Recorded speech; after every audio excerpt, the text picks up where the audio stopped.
Welcome to the deep dive. Today, we're trying to make sense of online shopping safety. It can be tricky out there. It really can. Yeah, so we're putting Crossway Fashion under the microscope. We've got insights from a YouTube review by X-Guide. The video is called Crossway Fashion Review 2025, the legit or scam.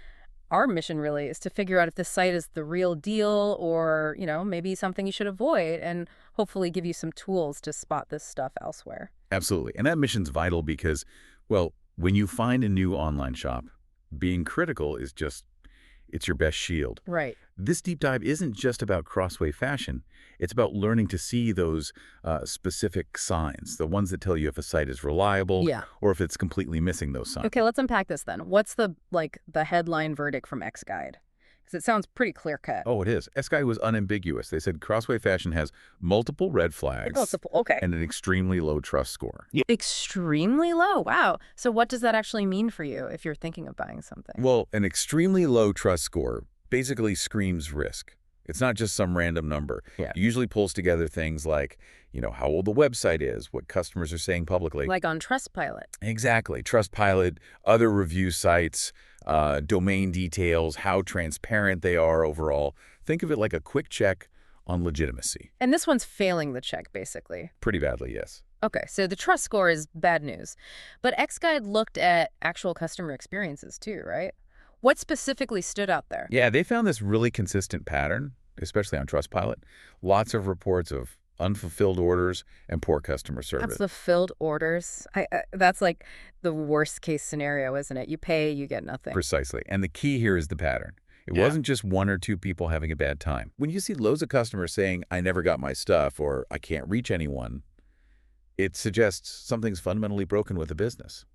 Or maybe it's not even a real business trying to deliver. Right, which ties into the whole transparency thing. The website itself, it sounds like it was pretty bare bones. Oh, absolutely. Yeah. X-Guide pointed out there was minimal information about the company, like almost nothing. No, about us, no history. Very little. And crucially, no verifiable address. Just think about that. No physical location you can actually confirm exists. That feels shady immediately. It is. And here's something else Credible X-Guide found.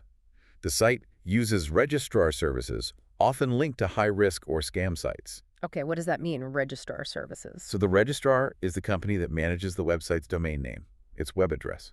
Now, legit sites use them, obviously. Right. But scammers often pick specific registrars or use privacy features, sometimes offered by those registrars, specifically to hide who they really are and where they're based. Makes them really hard to track down if things go wrong. So they're hiding their tracks from the start.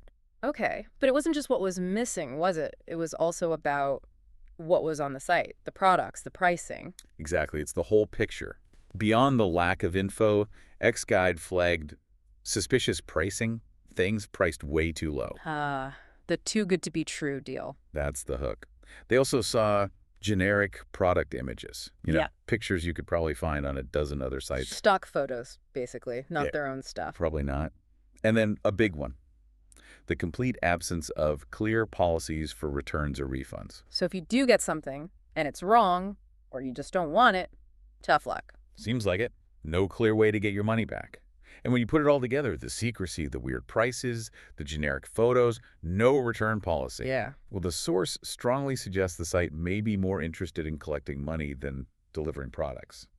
It paints a pretty convincing picture of a potential scam. It really does. It sounds like all the classic warning signs are just flashing red here. They are. It's almost a textbook example, unfortunately. So what does this all mean for you listening right now? I think the advice is pretty straightforward. Yeah, avoid it. Definitely avoid making purchases at Crossway Fashion. X-Guide was very clear. Stick to trusted retailers with verified reviews. It's just not worth the risk. And if we zoom out for a second, connect this to the bigger picture, it just highlights how important it is to guard your money online. For sure. Always try to prioritize retailers. Yeah. Or ones that are clearly established, transparent, and have good, verifiable track records. It saves you hassle and potentially your cash. Right. So, okay, we know to avoid this site, but here's something to think about. Beyond just reacting to warnings about specific sites like Crossway Fashion, what steps can you take proactively every time you encounter a new online store? What's your personal checklist for deciding, yeah, this looks trustworthy before you even think about clicking buy?